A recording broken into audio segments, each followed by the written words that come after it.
Everyone, so this is the Chapter 8 lecture for our admin book.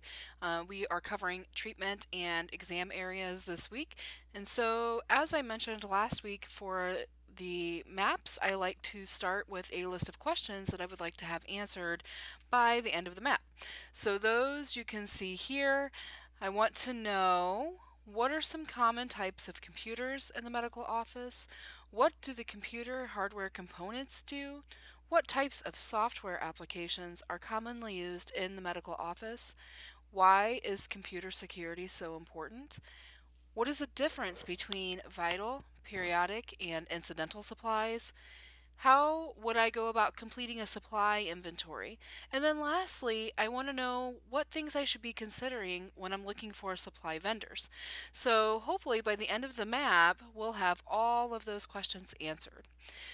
So to start, we're going to talk about the different common types of computers in the medical office. We have the desktop computer, which is the most common type. Those are the ones that live right on the desk. They have the tower and the monitor and the keyboard. So if you're looking at this little graphic here, the desktop would be this guy. And then we also have laptops and notebooks. And most of you guys are familiar with the various types of computers anyway, but we'll just go through this. Recently, you probably have seen that there's a little laptop rolling around on a cart, or somebody has a laptop that they are carrying around from room to room with them, or there may even be laptops stationed in the room. And so those are a little bit more frequently used in patient treatment areas because they are mobile, and so it makes it a little bit more convenient. We also have sub notebooks and tablet PCs. Those are even a little bit more compact, and they are also than our normal laptops, and notebooks, and they are also easily portable. Although they do have fewer functions than full-size laptops and notebooks, they often can do most of what we need them to do for our patient treatment areas. So if you're looking at the little graphic, this iPad looking thing up here would be the equivalent of the tablet. And then lastly, we have cell phones and the internet. So cell phones are designated for office use sometimes. They are cell phones that are programmed. They have all of the extra things that can be used for harm taken off of them, and they are programmed solely for use for that office. And so all of the apps, like a lot of times you can't have extra apps downloaded to them. Only the apps that are essential to the functions of the office are allowed to be used on those phones, and the phones ultimately typically are owned by the practice, so, or the organization. So the cell phones they function like a cell phone, and they have calling capabilities and internet capabilities, but they have restricted use to make them safer and to help avoid HIPAA violations. So that's one thing we want to note about this over here, about all of these, is we want to make sure that whatever we're doing, we are always HIPAA compliant. And that is particularly true with cell phones. So you should not ever use your personal cell phone for work-related business and healthcare. That is a bad idea. And also, we cannot ensure that anything is protected, that any information that you relay on that phone is encrypted or protected. So lastly, we have landlines, and landlines are the old school, if you will, phone lines. And so those are still in use for most offices. They have them so that patients can call and schedule. And then for the offices that still do phone faxing or faxing via a phone line, then they need a landline for that to happen as well. Now, some offices have upgraded to faxing via the internet, and so that makes it a little bit easier. But for those who are still kind of coming up in the technology age, then faxing the old school way with a phone line is still what's got to happen.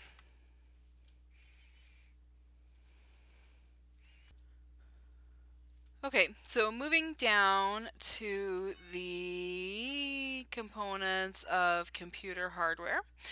There are several components. We start with the input devices, and so these are devices that we are going to use to put info into the computer. So we use a keyboard. Now most keyboards are physical, but there are virtual keyboards that are in development that could be a realistic possibility later on.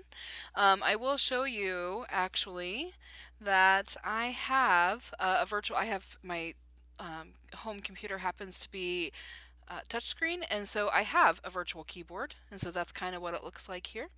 And I can touch the screen and type on this keyboard just as I can on my physical keyboard. So some offices may be using virtual keyboards by now, but most of them still use the standard old physical keyboards just because they're a little bit easier. So pointing devices that we have mouse, we have touchpads and touch screens, and again, more and more computers are coming with capabilities of the touchscreen capabilities or touchpad capabilities, and so those become very convenient. If it's not convenient to type, you can kind of scroll with the screen, but not all of them have them, so sometimes we still have to use the mouse to point to things on the computer. Modems, we have cable or fax modems available. Most offices will have the DSL now, which is faster internet. We have scanners. Scanners can be freestanding or they can be attached to a copier printer. So sometimes we have a scanner that is attached to the computer, directly to the computer, and that's kind of the freestanding one. So it's like a USB. So I'll write that in here. So it just plugs into the computer, and we use that to like scan insurance cards, driver's licenses, other things like that that we need for patient demographics. Sometimes the scanners will be a feature that is available on a larger copy and printing machine. So on the big business models of the copiers and printers, we often have a scanning feature, and on those sometimes we can scan to email, and then from the email we can save it. So after scanning, we have processing devices. So the motherboard is the main circuit board of the computer. It controls all the other components in the system. And then we also have the CPU, which is the central processing unit, and that interprets and executes all of the programs that are loaded onto the computer. So the CPU, what you need to know about that is that it is the most important piece of hardware in the computer. So that's kind of, I think that's a test question, so you probably want to highlight that or make sure you write that down in your map somewhere, that the CPU is the most important piece of hardware in the computer, and that is because it's essentially the brain of the computer. Moving on to storage devices, we have memory. And there are three main types of consumer grade computer storage that we have available to us. So there's internal, and external, and the network attached. So we're going to talk about a couple of them here. The removable drives are external memory, and so things like the CD-ROM and burner, and external hard drive. I know that my boys have bought those for their Xboxes and their PS things they have now. And so they buy those external hard drives and then connect them via USB cord to the unit, and it serves as a whole extra memory bank over there that is external from the computer, detachable from the computer. So it's different in the fact that you can remove it. And then also jump drives, zip drives, or DVDs are also all ways that we can store things and then remove. The jump drive is the most common that we use for external storage because they just plug in to the little USB ports. All right, so moving on to output devices. The output devices are the ways that the computer gets information and spits it back out to us. So it does that by the monitor. And the monitor can either be, usually has an The printer is another way that the computer gives information to us. And it does that by taking the information that we put into the computer and then we send it over to the printer and the printer spits it out at us on paper. And so there are a couple of different printers. There's the laser printer and the inkjet printer that are available. Both of those work fine. They just take different equipment when we are doing our supply ordering. So it's important to know which one you have.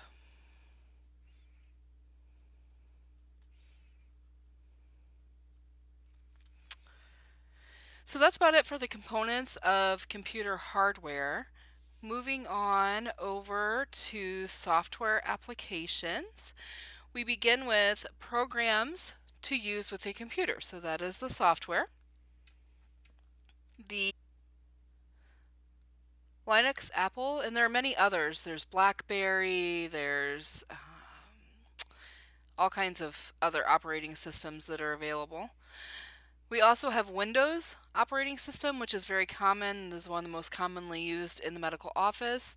Windows comes with a bunch of icons, which are graphical symbols of the GUI interface. It also comes with a database, which is a collection of stored records. So here's the thing with Windows. My computer happens to be Windows based. I have Windows 10. And so to show you an idea, if you are a Mac user, you should see virtually the same thing with your iOS system, your Apple operating system. So each of the software systems will have a list of or have several icons that you can easily identify programs with. So for example, if I want to open the Microsoft Word application, then I would click on the Microsoft Word icon. If I wanted to open the Microsoft PowerPoint application, I would click on the Microsoft PowerPoint icon up here. So these icons end up opening these applications. And so Microsoft Office is one type of application, and within Microsoft Office there are a ton of different things. There's Microsoft Word, there's Microsoft PowerPoint, there's Excel, which I don't have an icon up here for because I don't have it open. This is actually the bottom of my computer screen right now. And there is Access, there is Publisher. OneNote that we are doing this lecture in is a Microsoft Office application. Then there are other types of application as well that you could use in a medical office, and these are typically accounting or patient electronic health records. So TPMS or EHR. So that stands for Total Practice Management Software or Electronic Health Record. And so that is what Medair, Medisys, Medisoft, and actually here is the Medisoft icon because I am teaching you that class this semester as well. So there is Medisoft, Cerner, Epic. Cerner and Epic are both electronic health record systems, and Medair, Medisys, and Medisoft are all total practice management systems and electronic health record systems. So you could have icons for any of those things that will then open up an application. The optical character recognition is software which converts images into text. Oh, I spelled software wrong. Let me fix that. And so that helps as well with accessibility.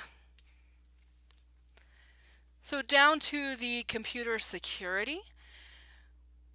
The question we asked was, why is it important to have computer security? And you might think that that's a pretty obvious answer, that we don't want anything to get hacked because having your computer hacked is a huge bummer. But there are specific reasons why in a medical office computer security is important.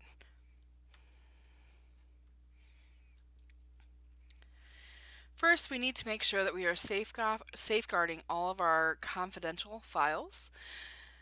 One of the ways that we can do that is to make sure that computer screens are not visible to patients who may be nearby during the checkout or check-in process. So it doesn't really do a whole lot of good to protect patient information if they can just see the computer screen that you typed it into whenever they are near your desk. So we want to make sure that the monitors are not visible when patients could be around. Passwords. This goes without saying because you probably have heard this a million times in your life already, but you should not use a word or a phrase that can be easily discovered. So here's a funny story. I learned a very powerful lesson about this one time, not from work, but from my children. My kids know that I do the majority of my shopping online, and so my daughter knew that I use the same password predictably for everything.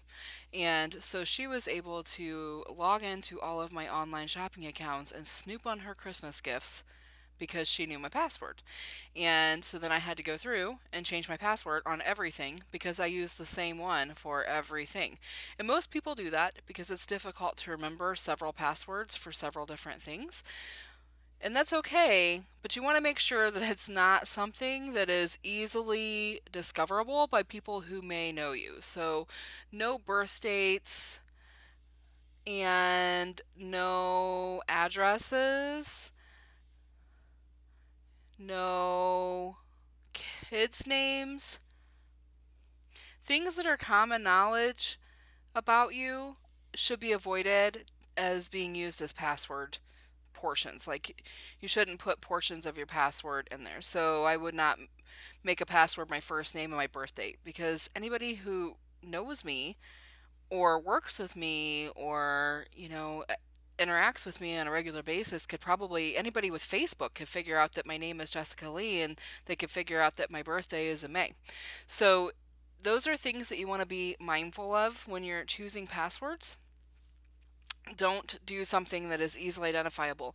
And that is more important in the medical office than it is probably even in your home life or your personal life because in the medical office you are tasked with safeguarding the medical and protected health information of potentially hundreds or thousands of patients, depending on the size of practice you work in. And so you do not want to be the one that is easily hacked and then makes all of those patients' protected health information vulnerable. So just kind of keep that in mind. Encryption software adds another layer of security because information is not readable without a key to decode. So there is software that is available that is installed and it just basically encrypts everything and you have to have a specific key to decode the encrypted software or the encrypted information to be able to understand it. Activity monitoring system. Here's a heads up. Most of the computer systems in the medical office automatically monitor and audit users. And as such, a report can be generated to alert the compliance team when records have been viewed or modified by an unauthorized person. So you definitely don't want to be looking at anything that is not safe for work while you're at work because there's usually auditing software running in the background of the computer. And then also, it is illegal per HIPAA for you to access a patient's medical records without having a specific legitimate reason to do so. And so let me write this in here. No med records without legit reason. Let me give you Okay, so let me tell you a little story about this not accessing medical records without a legitimate reason. So I worked with a girl at a hospital several years ago, and she and her husband had been through a really nasty divorce, and as a result of that divorce, a particularly gruesome custody battle ensued. So we were at work one day, and a friend of ours that worked in the emergency room around the corner, the emergency department was around the corner from our department, and we often shared a workspace, like a lunch space. She came down for her lunch break, and we were in there. My coworker and I were in there, and she was like, "Oh yeah, your ex-husband is in the emergency room." And he's refused his drug test. Turns out the ex husband was injured on the job, and per workman's comp requirements, insurance requirements, he was mandated to take a drug test. And he was arguing with the emergency room doctors and the nurses over there about having to take this drug test. He didn't want to do it. So basically, his employer gave him no choice. It was either to be fired or to submit to the drug testing, so he submitted to the drug testing. Well, my coworker realized very quickly that if he was arguing about having to take the drug test, he likely was going to fail it, and that could potentially help her in her custody case. So she accessed his medical records, her ex husband's medical records, pulled his toxicology report, proved that he was on opioids, took them, and filed a protective order against him for their kids. That went on into court. Long story short, he ended up uh, counter suing her for HIPAA violation. She lost her job as a nurse. She ended up getting custody of her kids, but she lost her job in the long run because she violated HIPAA for accessing his medical records when she was not his treating nurse. She had no legitimate reason to access his medical records, and therefore it was a clear violation of the federal law that protected his privacy. So, even though to her it was a gamble that it was worth taking because it helped gain her custody of her kids, it also resulted in her not being able to work for quite some time because it's hard to get hired when you have HIPAA violations on your resume. So, just kind of keep that in mind. Lastly, down here under computer security, the last couple, preventing system contamination. Oftentimes computers will have antivirus software, and so most of us have that on our computers at home, and it's just as important to have on our computers at work. So viruses can damage or destroy data on the hard disk, and then it spreads throughout the network and onto jump drives. And so when somebody takes out their jump drive, their USB drive, and plugs it into the next computer, it spreads the virus from computer to computer to computer. So that's bad news bears for everybody. So that's why antivirus software is crucial to preventing vulnerability. We want to make sure that we are always protected and that viruses cannot be spread from computer to computer.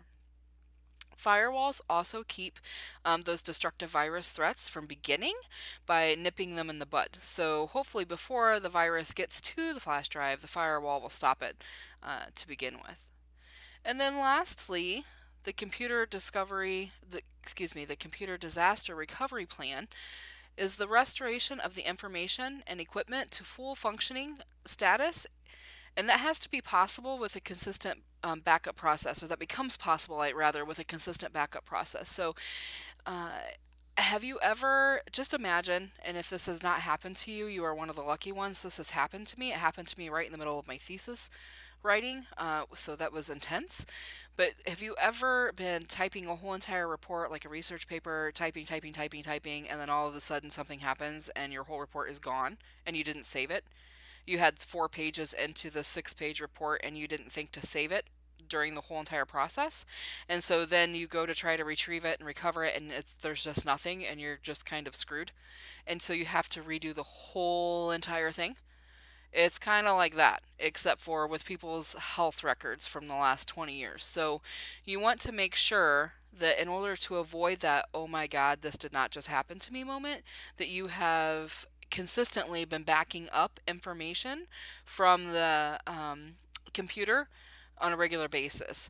And so sometimes that's done onto an external hard drive, sometimes it's done to a cloud-based storage. It just kind of depends on whatever office or whatever system your office is using, but there already should be a backup function in place by the time you are hired, and if there is not, you should probably talk to somebody, the office manager or the physician, about composing a computer disaster recovery plan. You do not want to lose all that stuff. That's just bad.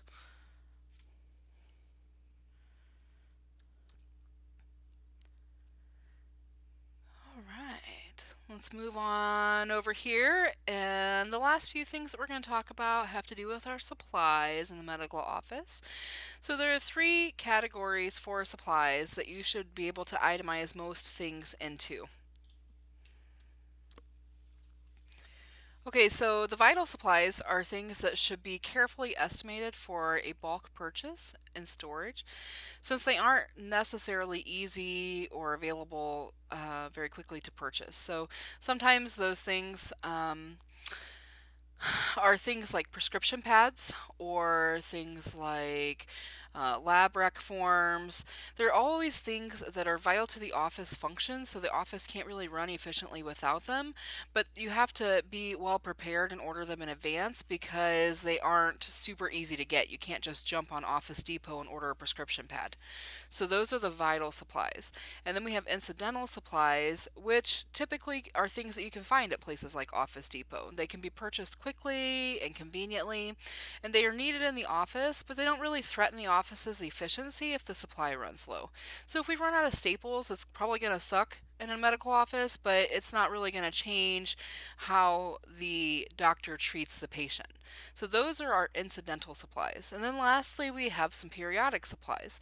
And those are things that are occasionally ordered, and it's good to plan ahead for those. So maybe extra light bulbs for, a room, or maybe extra if you know that your doctor's office likes to send out Christmas cards to all of their patients or to all of their partners, their colleagues, then you can order the supply of holiday cards in October or November so that you have them well ahead of time and you can use them that once. So periodic supplies are things that aren't necessarily used all the time, they're just used periodically, as the name implies. So one thing that I noted here that you want to be aware of when you are ordering supplies is whether or not your supplies have a shelf life. So if they have a shelf life, you want to make sure that you are going to be able to use that inventory before it expires. So that's important to remember. And we make sure that we use things by putting oldest stock when we order supplies and stock them in the storage area. The oldest supplies go to the front, and the newest go in the back.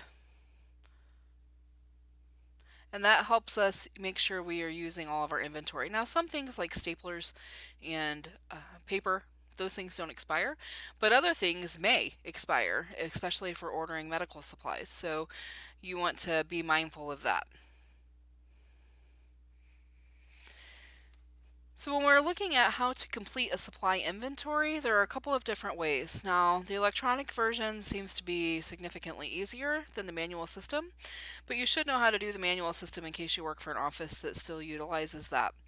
The manual system involves things like an inventory card or a record page, and that's typically like a 4x6 index card, and it'll have the order history written on it, and then it gives you kind of an idea of how often a supply has to be ordered. And there's typically one of those cards for every supply that you order frequently in the office.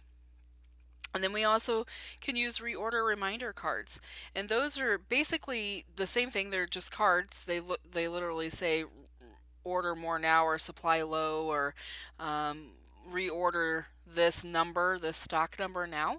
And those cards are then strategically placed in the supply inventory to remind you to reorder enough to keep your stock sufficient. So for example, if you know that your office typically uses, I don't know, 3 cases of paper every 2 weeks, then you may have a reorder reminder card somewhere in the middle of the second case that will say, hey, you need to go reorder more paper, so that way you can keep your stock of 3 cases of paper on hand most of the time.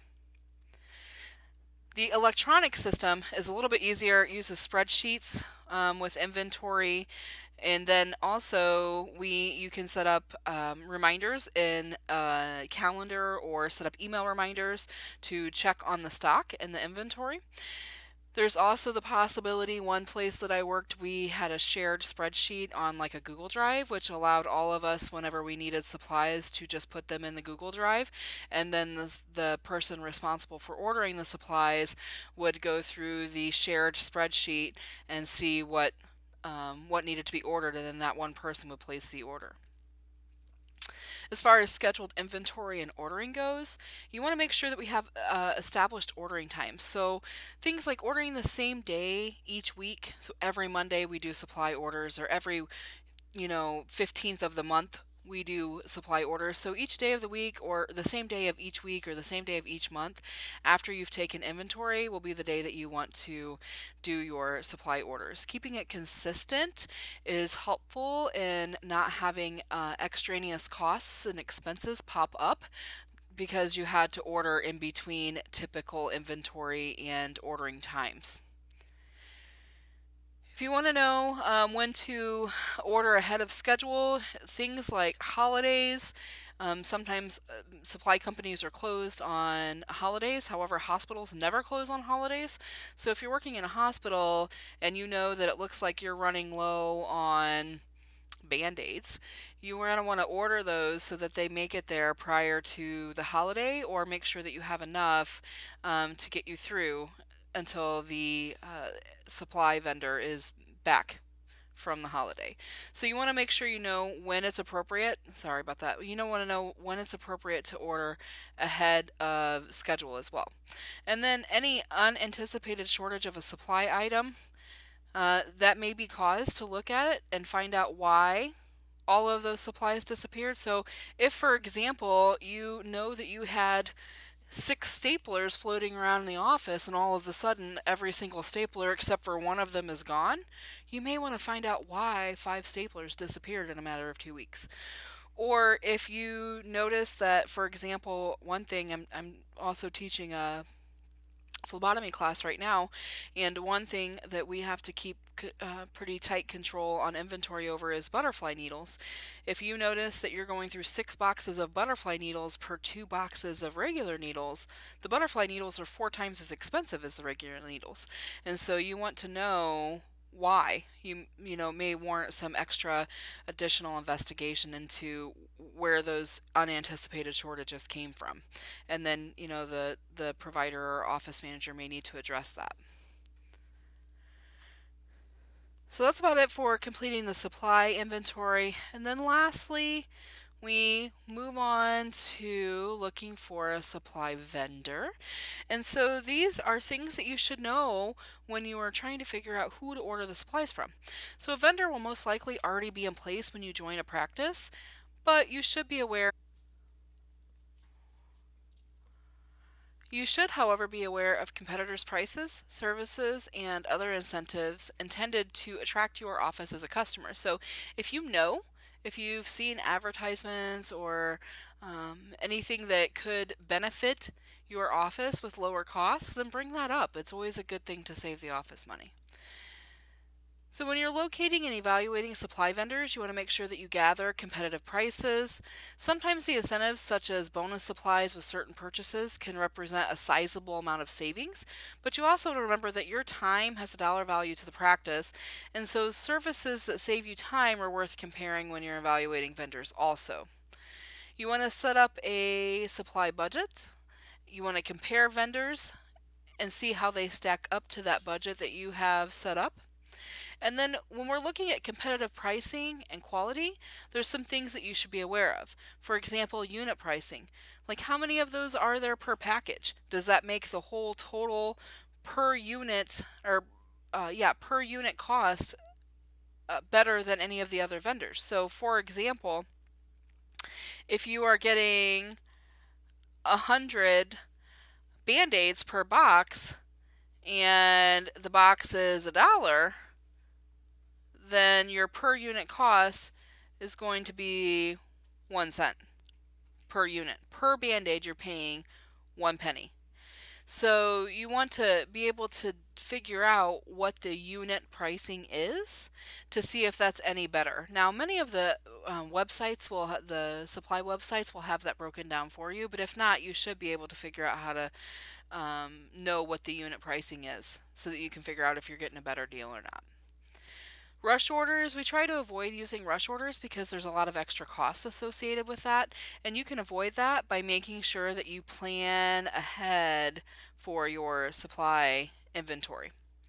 Mail order companies, those are very large, established mail order companies, and most oftentimes they can save money for the medical office, but there may be less control over orders and a greater potential for hidden costs, so that's something to be mindful of.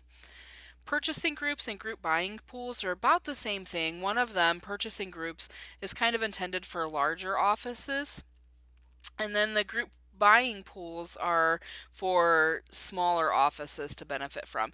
But it's essentially the same idea. You get together with other practices or other offices and purchase a large quantity of supplies together, and that will get both quantity discounts for purchasing groups and for group buying pools. So the goal is to get together with other people, buy things in a large amount, and then get quantity discounts. And then the very last thing for this map we have to talk about is cost controls. So one thing that's important is to make sure that you remember that money is always on somebody's mind. It's probably always on your mind. It's always on your boss's mind. It's always on the physician's mind or the healthcare provider's mind. So it is your job to constantly look for ways to reduce costs within the practice, but without sacrificing quality. So that's important. All right, so that's basically it for the key points and the mind map for Chapter 8. If you have any questions about this, you are welcome to let me know.